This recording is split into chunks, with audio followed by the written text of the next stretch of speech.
लक्ष्मण परशुराम संवाद, लिखे हैं तुलसीदास जी।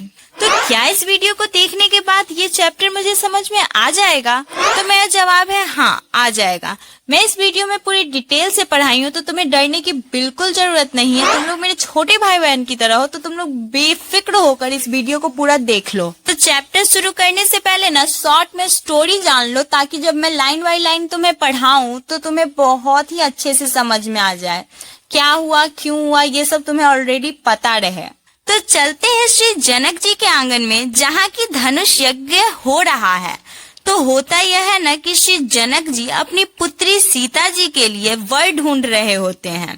तो इसीलिए उन्होंने सभी राजाओं को अपनी आंगन में बुलाया था और एक शर्त रखी थी कि जो भी इस शिव धनुष को उठाएगा और तोड़ेगा, उसी से मैं अपनी पुत्री सीता का विवाह करूंगा।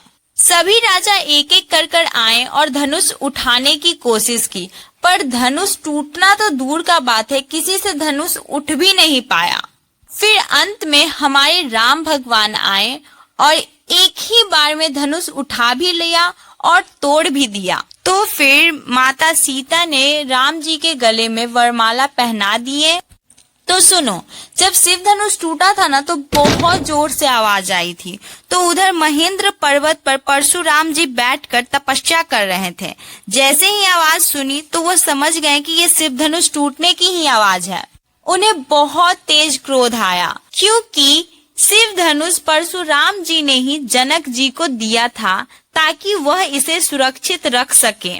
पर जैसे ही उन्होंने आवाज सुनी, वह क्रोध में आकर उस पर्वत से सीधे जनकपुर पहुंच गए, जहां की धनुष यज्ञ हो रहा था। वहां पे परशुराम जी पहुंच गए। कोई भी इनके डर से कुछ भी नहीं बोल रहा था।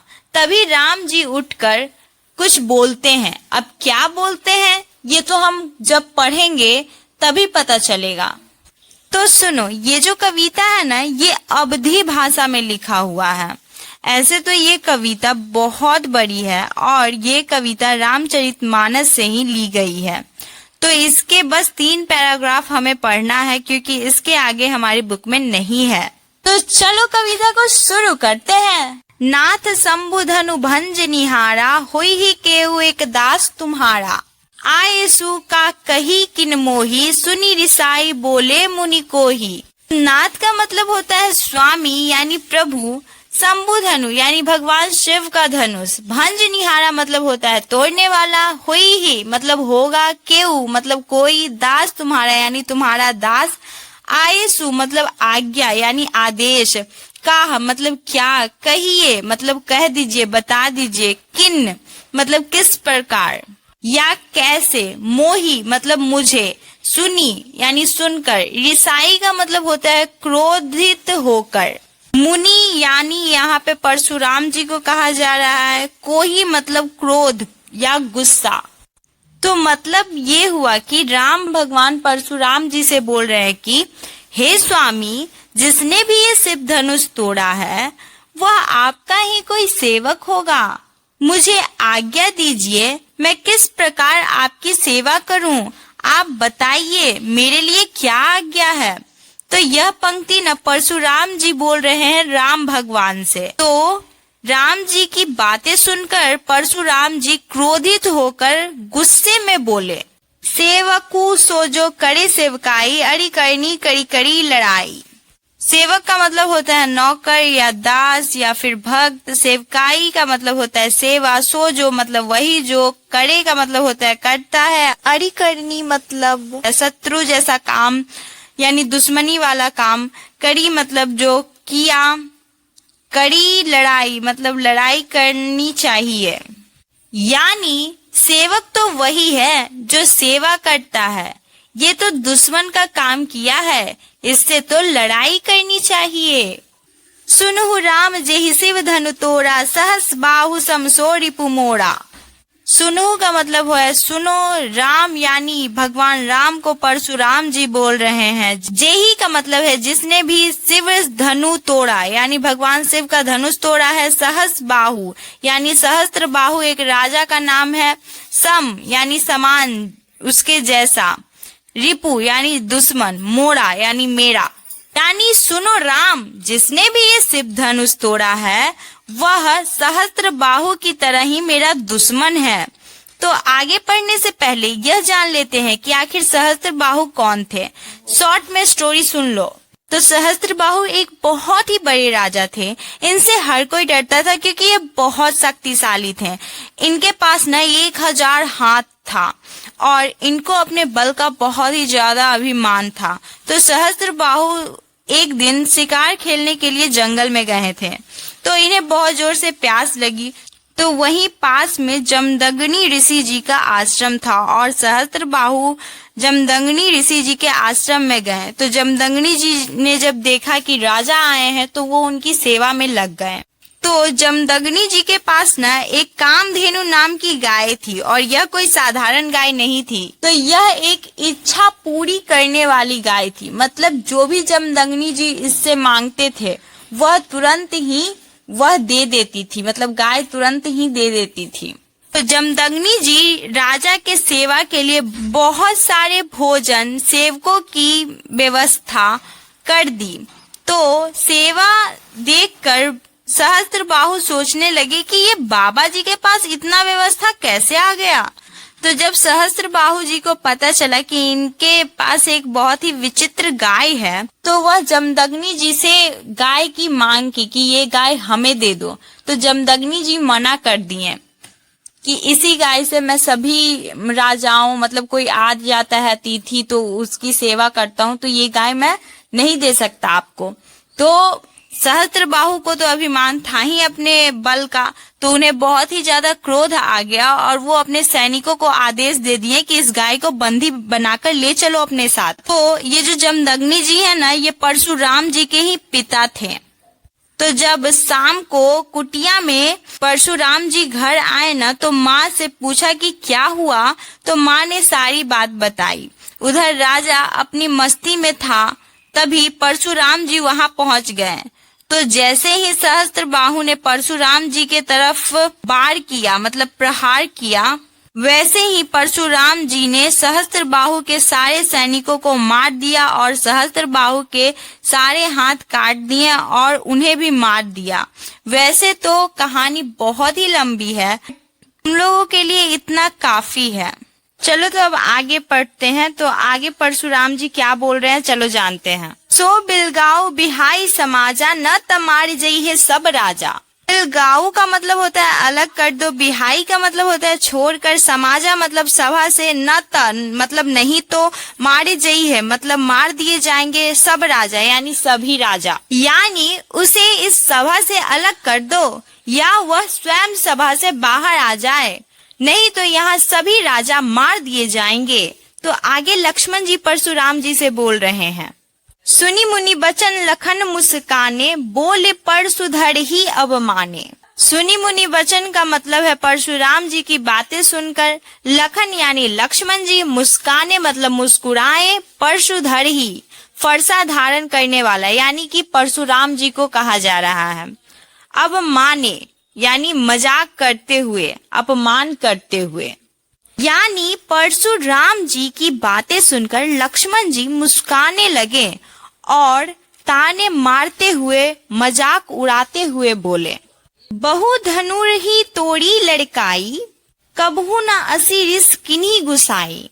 बहु धनु ही यानी बहुत सारी धनुष, तोड़ी यानी तोड़े हैं, लड़काई यानी बचपन में, कबहू न असी मतलब ऐसे कभी भी नहीं, रिस मतलब क्रोध या गुस्सा, किन्हीं मतलब किया है, गोसाई का मतलब स्वामी। यानी हे स्वामी, बचपन में हमने बहुत धनुष तोड़े हैं लेकिन आपने कभी भी इतना क्रोध नहीं किया है। ए ही धनु पर ममता के ही हेतु, सुनी रिसाई कह भृगुकुल केतु। ए ही धनु पर मतलब इसी धनुष पर, ममता के ही हेतु मतलब ममता या मोह लगाव क्यों है। सुनी का मतलब है सुनकर, रिसाई का मतलब है क्रोधित होकर, भृगुकुल केतु यानी परशुराम जी को बोला जा रहा है क्योंकि वे भृगु कुल से आते थे। तो इसका मतलब ये हुआ कि इसी धनुष पर आपको इतना मोह क्यों है? यह सुनकर परशुराम जी फिर से क्रोधित होकर बोले, रेम नृप बालक काल बस बोलत तो ही न संहार, धनु ही सम त्रिपुरारी धनु विदित सकल संसार। रे नृप बालक यानी ए राजकुमार या ए राजा का पुत्र, काल बस का मतलब है मृत्यु के वश में, बोलत तो ही न संहार मतलब तुम होश में नहीं बोल रहे हो, धनु ही सम त्रिपुरारी धनु यानी भगवान शिव के धनुष के समान, विदित सकल संसार जो पूरी दुनिया में पूजे जाते हैं। तो इसका मतलब ये हुआ कि ए राजकुमार तेरा मृत्यु पास आ गया है, इसलिए तू होश में नहीं बोल रहा है। जो भगवान शिव पूरी दुनिया में पूजे जाते हैं उनके धनुष को तुम साधारण धनुष के समान समझ रहे हो। तो चलो इस पहले पैराग्राफ में क्या हुआ, किसने क्या बोला, एक बार फिर से शॉर्ट में सुन लो। तो परशुराम जी ने ना पूछा कि किसने ये शिव धनुष तोड़ा है। तो हमारे राम भगवान बोलते हैं कि हे स्वामी, जिसने भी ये शिव धनुष तोड़ा होगा वो जरूर आपका ही कोई दास होगा। आप आज्ञा करिए, मैं आपकी सेवा में उपस्थित हूँ।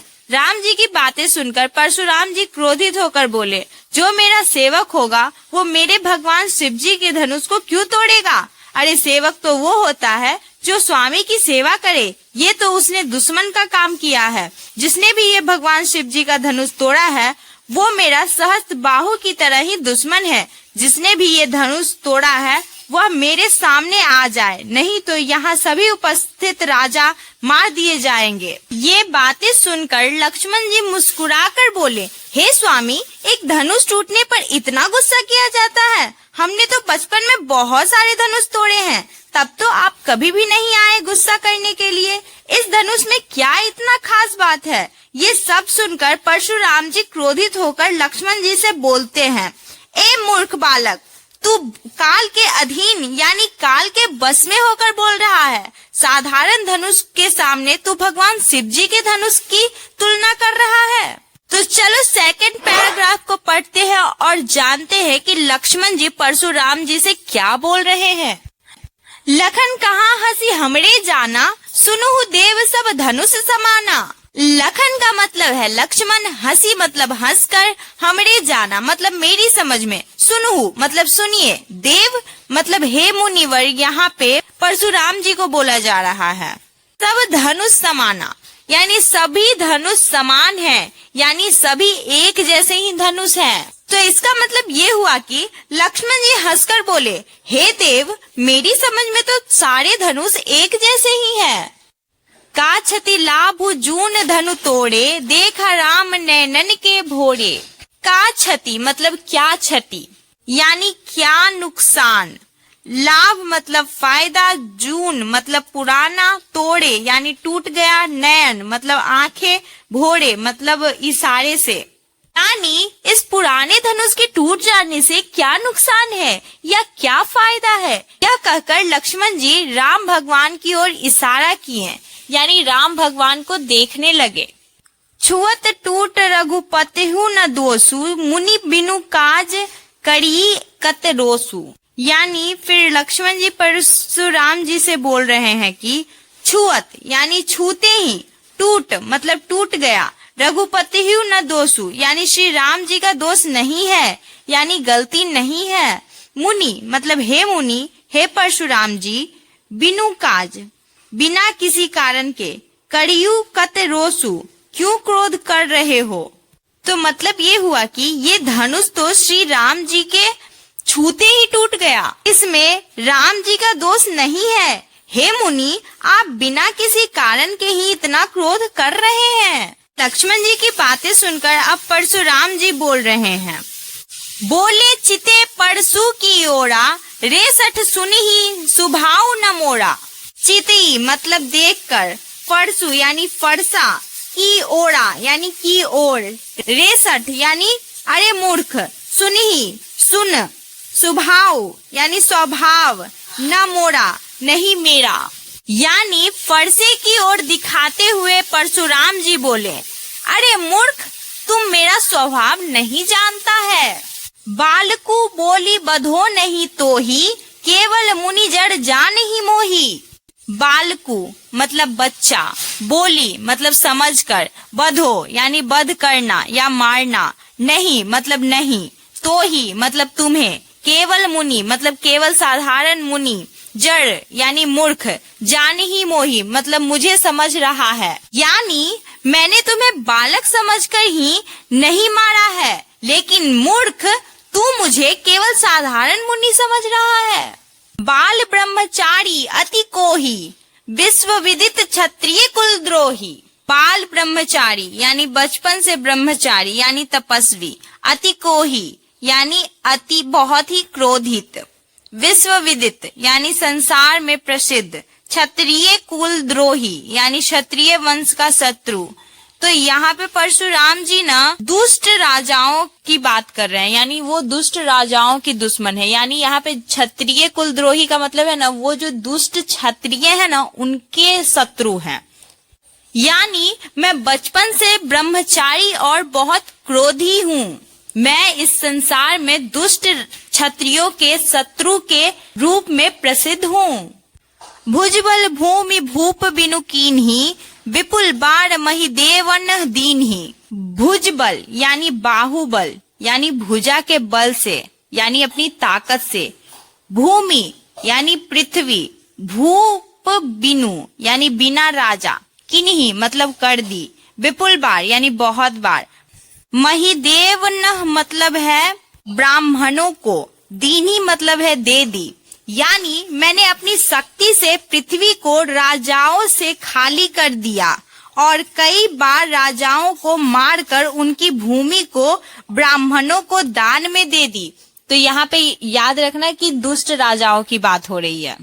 सहस बाहु भुज छेद निहारा, परसु बिलोकु महिप कुमारा। सहस बाहु यानी सहस्त्र बाहु राजा के बारे में बताया ना, उनकी बात हो रही है। भुज यानी भुजाएं, छेद निहारा यानी काटने वाला, परसु यानी फरसा, बिलोकु यानी देखो, महिप कुमारा यानी राजकुमार। तो इसका मतलब ये हुआ कि वही हूँ जिसने सहस्त्र बाहु की भुजाएं काट दी थी। हे राजा के पुत्र, मेरे इस फरसे को देखो। मातु पित ही जनी सोच बस, करसी महिष किशोर, गर्भन के अर्भक दलन, परसु मोड़ अति घोर। मातु पित ही यानी माता को, पिता को, जनी का मतलब है मत, सोच बस यानी चिंता में, करसी मतलब डालो, महिष किशोर यानी राजा के पुत्र, गर्भन के यानी गर्भ के अंदर मतलब पेट के अंदर, अर्भक यानी बच्चे, दलन यानी नाश करने वाला, परसु मोर यानी मेरा फरसा, घोर यानी भयानक। यानी हे राजा के बालक, अपने माता पिता को चिंता में मत डालो। यानी क्यों डालना चाहते हो? यह मेरा फरसा बहुत भयानक है, जो कई गर्भ में पल रहे बच्चों को गर्भ में ही मार दिया है। यानी परशुराम जी के डर से बच्चा माता के गर्भ में ही मर जाता है। तो चलो इस सेकंड पैराग्राफ को अब एक बार अच्छे से समझ लेते हैं। परशुराम जी के गुस्सा करने पर लक्ष्मण जी हंसकर बोले, हे देव, मुझे तो ऐसा लगता है कि सारे धनुष एक जैसे ही हैं, और इस पुराने धनुष में रखा ही क्या था? यह तो उठाते ही टूट गया। इसमें किसी का लाभ और ना तो किसी का हानि है। इतना बोलकर लक्ष्मण जी राम जी की ओर देखने लगे, यानी इशारा करके बोले, मेरे प्रभु का इसमें कोई दोष नहीं है। श्री राम जी ने तो सोचा था कि यह बहुत ही मजबूत धनुष है, पर यह तो उठाते ही टूट गया। इसमें श्री राम जी का तो कोई दोष नहीं है, और आप बिना किसी कारण के ही इतना क्रोध कर रहे हैं। तो लक्ष्मण जी की बातें सुनकर परशुराम जी क्रोधित हो गए और गुस्से में बोले। परशुराम जी अपने फरसे की ओर दिखाते हुए बोले, ए मूर्ख, तू मेरे स्वभाव को नहीं जानता। अभी तक तू जीवित है क्योंकि तुझे मैंने बालक समझा है। तू मुझे केवल साधारण मुनि मत समझ।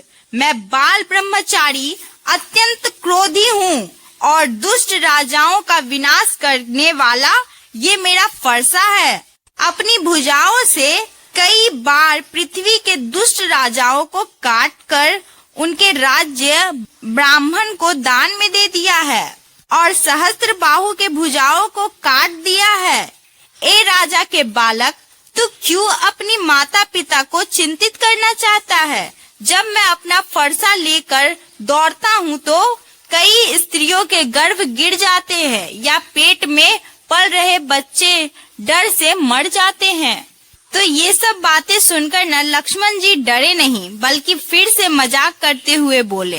तो चलो तीसरे पैराग्राफ को पढ़ते हैं। बिहसी लखनु बोले मृदुबानी, अहो मुनीसु महाभट मानी। बिहसी यानी हंसकर, लखनु बोले यानी लक्ष्मण जी बोले, मृदुबानी यानी मीठी बानी या फिर कोमल बानी।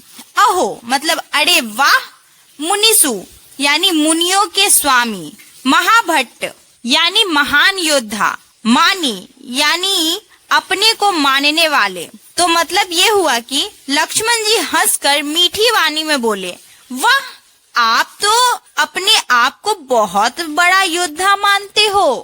पुनि पुनि मोहि दिखाव कुठारू, चहत उड़ावन फूकी पहाड़ू। पुनि पुनि यानी बार बार, मोहि यानी मुझे, दिखाव यानी दिखा रहे हो, कुठारू यानी फरसा, चहत उड़ावन यानी उड़ाना चाहते हो, फूकी यानी फूंक मारकर, पहाड़ू यानी पहाड़। मतलब आप बार बार मुझे अपना फरसा दिखा रहे हो तो मानो ऐसा लग रहा है जैसे फूंक मारकर पहाड़ उड़ाना चाह रहे हो। यहाँ कुम्हड़ बतिया को उनाही, जे तर्जनी देख मर जाई। कुम्हड़ बतिया कद्दू देखा है, जिसे कहीं कहीं पे कोहड़ा भी कहा जाता है। तो ऐसा बोला जाता है ना कि जब कद्दू बहुत ही छोटा होता है, मतलब बत्ती ही निकलता है, मतलब अभी सब्जी के रूप में तैयार नहीं रहता है, बस छोटा सा बत्ती ही निकलता है। तो ऐसा माना जाता है ना कि अगर इसे आप तर्जनी उंगली दिखा दोगे ना तो ये सूख जाएगा। को नाही मतलब कोई नहीं है, जे तर्जनी मतलब जो तर्जनी उंगली, देख ही मर जाई मतलब देख कर मर जाएगा। तो इसका मतलब ये हुआ कि यहाँ कोई कुम्हड़ बतिया यानी कद्दू का बत्ती नहीं है जो आपकी उंगली देखकर ही मर जाएगा।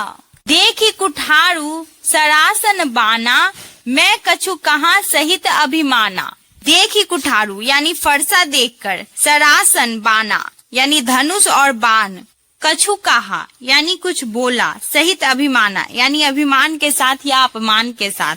यानी आपका फरसा, धनुष और बाण देखकर ही मैंने थोड़ा अपमान के साथ बातें कही थी। भृगुसुतु समुझि जनेऊ बिलो की, जो कछु कहु सहो रिस रोकी। भृगुसुत का मतलब है भृगु ऋषि के पुत्र, समुझी यानी समझकर, जनेऊ यानी जनेऊ को कहा जाता है, जनेऊ देखे हो ना।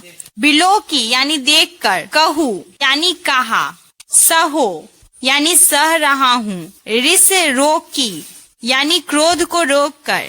मतलब आपको भृगु ऋषि का पुत्र जानकर और आपका जनेऊ को देखकर ही मैं अपना क्रोध रोककर आपकी बातें सुन और सह रहा हूँ। सुर महिसुर हरिजन अरुगाई, हमरे कुल इन पर न सुराई। सुर मतलब होता है देवता, महिसुर यानी ब्राह्मण, हरिजन यानी भक्त, अरुगई यानी और गाई, हमारे कुल यानी हमारे कुल में, इन पर न मतलब इन पर नहीं, सुराई यानी वीरता दिखाई जाती है या हमला किया जाता है। यानी देवता, ब्राह्मण, भगवान के भक्त और गाय, इन पर हमारे रघुकुल में कभी वीरता नहीं दिखाई जाती है। बधे पापु अपकीरति हारे, मारतहु पा पड़ी तुम्हारे। बधे यानी मारने से, पापु यानी पाप, अपकीरति यानी बदनामी, हारे यानी हारने से,